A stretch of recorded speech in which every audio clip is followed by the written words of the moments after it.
right. I'm sure like many of you are aware of like how the jabs cause like some type of like adverse reaction. That the mainstream media, they're like trying to downplay all that. So they're trying to like they either like mainstream media, they either ignore like the adverse effects from the jabs, or they'll say like it's a rare or mild case. So but like I want to pull up an article right now that like that like explains like one of the adverse effects people get after taking the jab. So post I'm gonna put I'm gonna put the article pull the article up right now.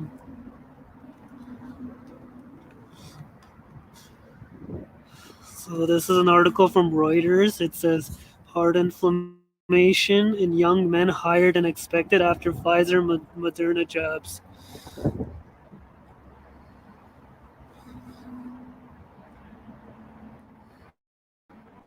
Then it says a higher than a higher than expected number of young men have experienced heart inflammation after their second dose of the mRNA COVID 19 shots from Pfizer, BioNTech, and Moderna, according to data from two jab safety monitoring systems. The U.S. Centers for Disease Control and Prevention (CDC) said on Thursday the CDC and other health regulators have been investigating heart inflammation cases after Israel's health ministry reported that it had found a likely link to the condition in young men who received Pfizer's COVID-19 jab. The agency said it is still assessing the risk from the condition and has not yet concluded that there was a causal relationship between the jabs and cases of myocarditis or pericarditis. I'm gonna get for myocarditis and pericarditis. I'm gonna like get into detail about those two later. So then it says while some patients required hospitalization, most have fully recovered from their symptoms. The CDC said more than half more than half of the cases were reported to the U.S. jab adverse event reporting system VAERS had after people had received their second dose of either the Pfizer/BioNTech or Moderna jabs were in people between the ages of 12 and 24, the CDC said. Those age groups accounted for less than 9% of doses administered.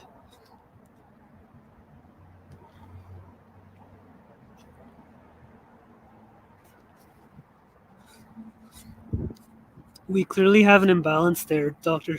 Tom Shimabukuro, Deputy Director of the CDC's Immunization Safety Office, said in a presentation to an advisory committee to the U.S. Food and Drug Administration meeting on Thursday. The overwhelming majority of the cases have occurred within a week of getting the jab, Shimabukuro said. There were 283 observed cases of heart inflammation after the second jab dose, and those aged 16 to 24 in the VAERS data. That compares with expectations of 10 to 102 cases for that age range, based on U.S. population background incidence rates, the CDC said. Shimabukuro said there was a predominance of males and younger age groups among the reported heart inflammation cases. The median age of patients who experienced inflammation also the jab safety data link. Another safety monitoring system showed an increased incidence of heart inflammation in 16 to 39-year-olds after their second shot when compared to the rate observed after the first dose. Pfizer said it supports the CDC's assessment of the heart inflammation cases, noting that the number of reports is small given the number of doses administered.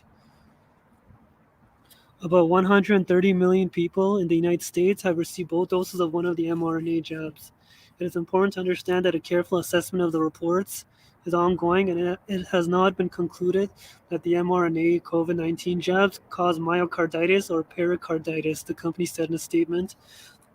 Moderna said it also has not established a causal association with the condition and its jab.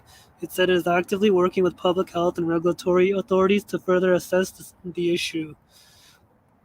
The CEC said it will hold a meeting of its advisory committee on immunization practices next week to further evaluate the evidence and assess the risk of myocarditis following mRNA jab for COVID-19.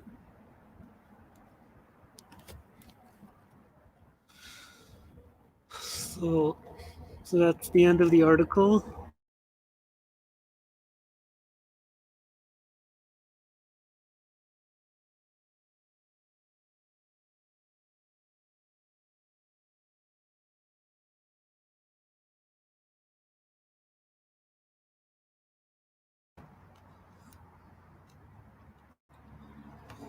So yeah, so that was the end of the article, and so it talks about how the jabs causes like heart inflammation, particularly in like young males or young men.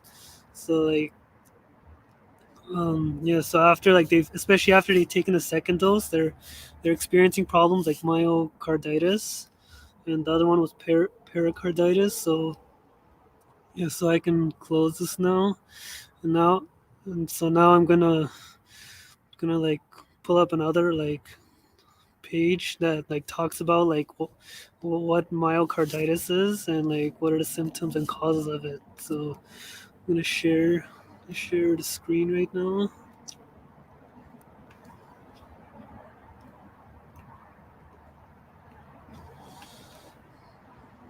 So this is from the Mayo Clinic. Um, so this says my what this one explains what myocarditis is. It says overview. Um, Myocarditis is an inflammation of the heart muscle, myocardium. The inflammation can reduce your body's ability to pump and cause rapid or abnormal heart rhythms or arrhythmias. Infection with a virus usually causes myocarditis.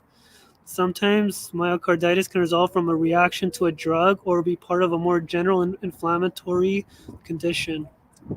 Signs and symptoms include chest pain, fatigue, shortness of breath, and rapid or irregular heartbeats.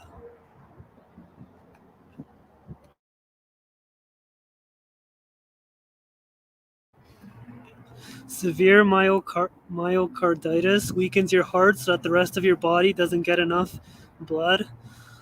Clots can form in your heart, leading to a stroke or heart attack. Treatment for myocarditis depends on the cause.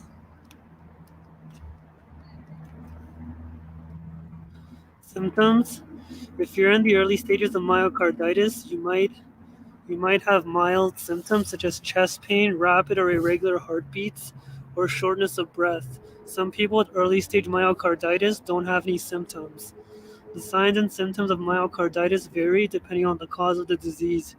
Common myocarditis signs and symptoms include chest pain, rapid or abnormal heartbeat, arrhythmias, shortness of breath at rest or during activity, fluid buildup with swelling of your legs, ankles, and feet, fatigue.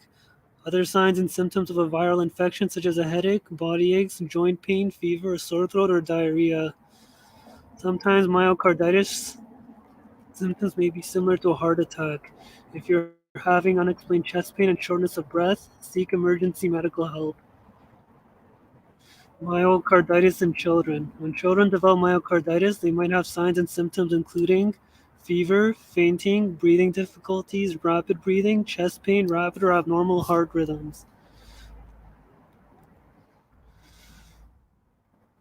And it says when to see a doctor. So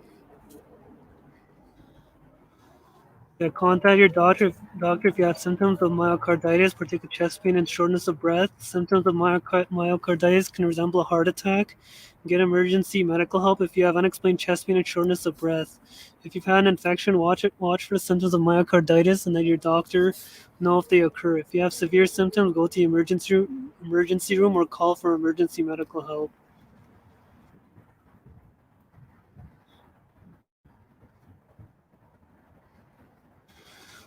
So, and then there's more. And then it says causes. Often the cause of myocarditis isn't identified. There are many potential causes, but the risk of developing myocarditis is rare. Potential cause of myocarditis include viruses. Many viruses are commonly associated with myocarditis, including the virus that cause the common cold, adenovirus, COVID-19, hepatitis B and C. Parvovirus would cause a mild rash, usually in children, and herpes simplex virus. Gastrointestinal infections, mononucleosis, and German measles also can cause myocarditis. It's also common in people with HIV, the virus that causes AIDS. Bacteria that can cause myocarditis include Staphylococcus, Streptococcus, the bacterium that causes diphtheria, and the tick-borne bacterium responsible for Lyme disease. Parasites. Among these are such parasites as Trypanosoma cruzi and Toxoplasma, including some that are transmitted by insects and can cause a condition called Chagas disease. Chagas disease is much more common in Central and South America than in the United States, but it can occur in travelers and immigrants from that part of the world.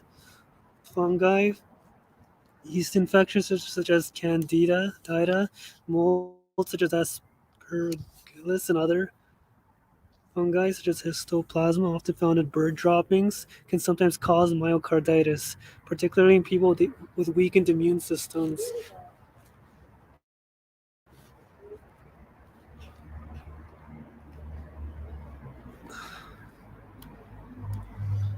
Myocarditis also sometimes occurs if you're exposed to medications or illegal drugs that might cause an allergic or toxic reaction. These include drugs used to treat cancer, antibiotics such as penicillin and sulfonamide drugs, some anti-seizure medications, and some illegal substances such as cocaine. I think this first part here, I think this is what is happening like right now, where people are getting the jabs and they're suffering like adverse reactions after they take the jab. So I think this part is probably the best example of like myocarditis, of men experiencing myocarditis. Next one says chemicals or radiation. Exposure to certain chemicals such as carbon monoxide and radiation can sometimes cause myocarditis. Other diseases, these include disorders such as lupus, Wegener's granulomatosis, giant cell arteritis, and Takayasu's arteritis.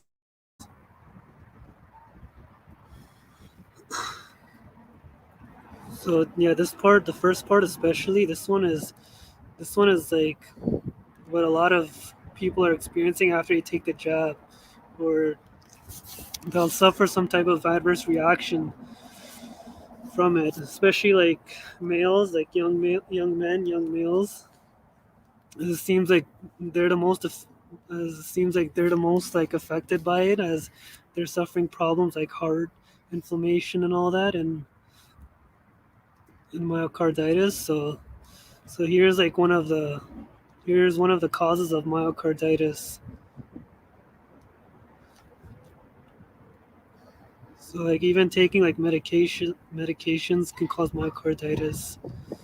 So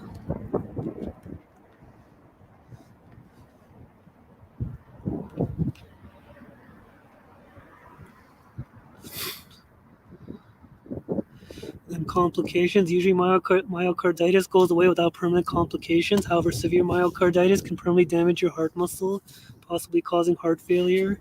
Untreated myocarditis can damage your heart's muscle so that it can pump blood effectively. In severe case myocarditis related heart failure may require ventricular assist device or a heart transplant. Heart attack or stroke. If your heart's muscle is injured and can't pump blood, the blood that collects in your heart can form clots. If a clot blocks one of your heart's arteries, you can have a heart attack. If a blood clot in your heart travels to an artery leading to your brain, you can have a stroke. Rapid or abnormal heart rhythms. Damage to your heart muscle can cause an abnormal heart rhythm. Sudden cardiac death. Certain serious arrhythmias can cause your heart to stop beating. Sudden cardiac arrest is deadly if not treated immediately. Prevention: there's no specific prevention for myocarditis. However, taking these steps to prevent infections might help. Avoid people who have a viral or flu-like illness until they've recovered. If you're sick with symptoms or a viral infection, try to avoid exposing others. Follow good hygiene. Regular hand washing can help prevent spreading illness. Avoid risky behaviors to reduce your chance of getting an HIV-related myocardial infection. Practice safe sex and don't use illegal drugs. Minimize exposure to ticks. If you spend time in tick-infested areas, wear long sleeve shirts and long pants to cover as much of your skin as possible. Apply tick or insect repellents that contain DET. Get your jabs. Stay up to date on the recommended jabs, including those that protect against COVID 19, rubella, and influenza, disease that can cause myocarditis.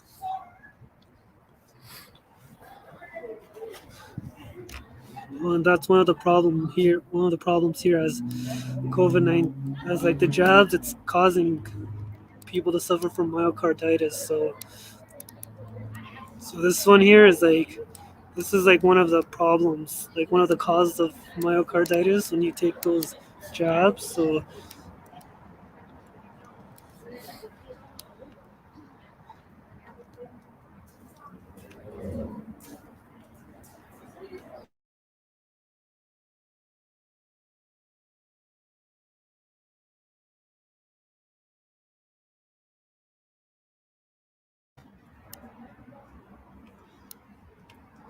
yeah, that's the end of the page, and yeah, like what, yeah, like they're saying like get your jabs. So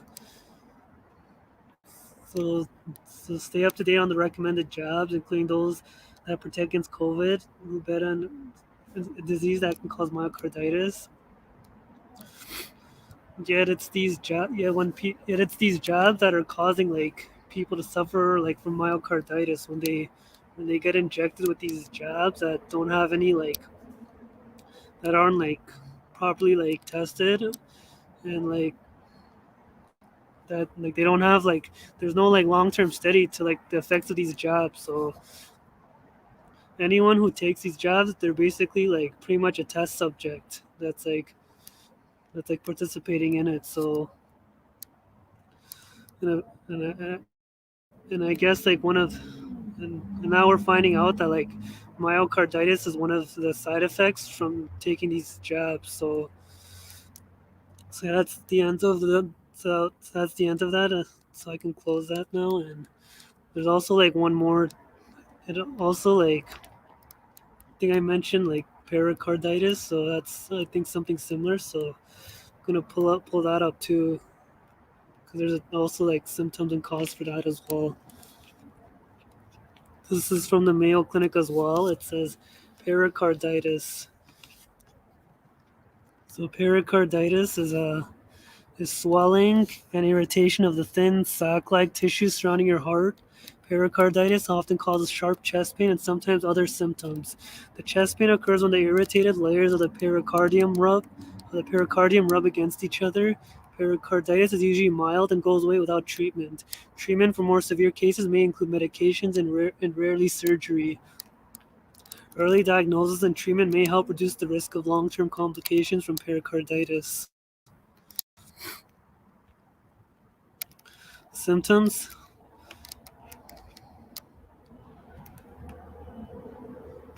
chest pain is the most common symptom of pericarditis.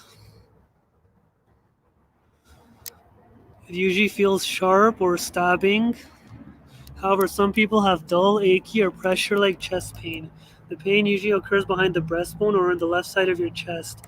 It may spread to your left shoulder and neck. It often gets worse when you cough, lie down, or take a deep breath.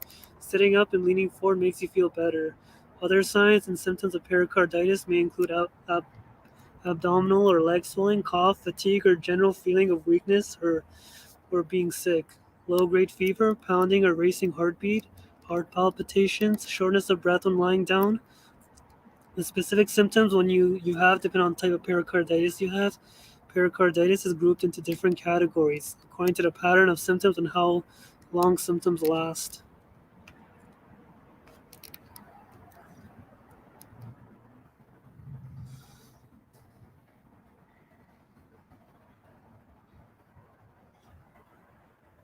Then it says the specific symptoms you have depend on the pericarditis you have. On the type, yeah, pericarditis is grouped into different categories according to the pattern of symptoms and how long symptoms last.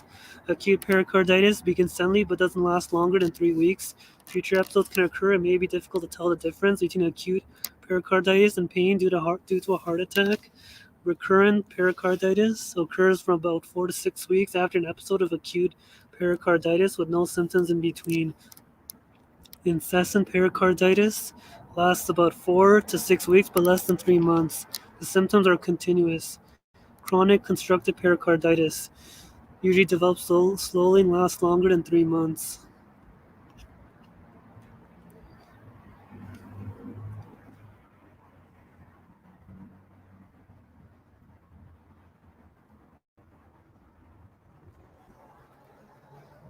Okay, then it says seek immediate medical care if you develop new symptoms of chest pain. Many of the symptoms of pericarditis are similar to those of other heart and lung conditions. The sooner you're evaluated, the sooner you can receive proper diagnosis or in treatment. For example, although the cause of acute chest pain may be pericarditis, the original cause could have been a heart attack or a blood clot of the lungs. And it says causes. The causes of pericarditis are often hard to determine. Sometimes doctors can't find a cause. Pericarditis causes can include heart attack or heart surgery, which may trigger pericarditis or delayed pericarditis. Dressler syndrome, also called post-myocardial infarction syndrome or post-cardiac injury syndrome, infection. Systemic inflammatory disorders include lupus and rheumatoid arthritis.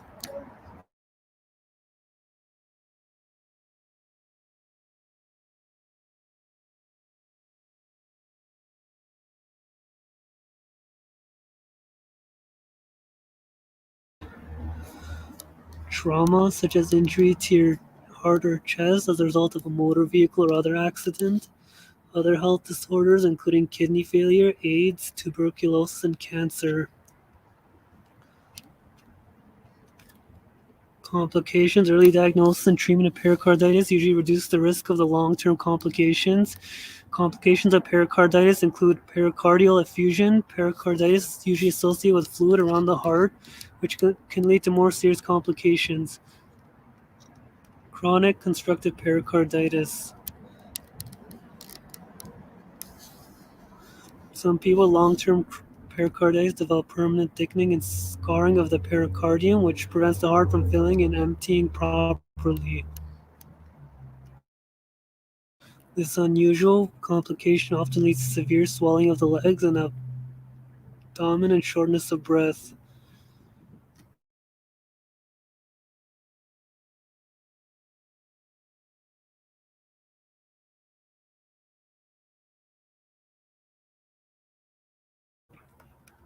Cardiac tamponade.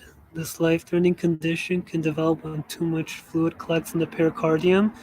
Excess fluid puts pressure on the heart and doesn't allow it to fill properly. Less blood leaves the heart, causing a dramatic drop in blood pressure. Cardiac tamponade requires emergency treatment.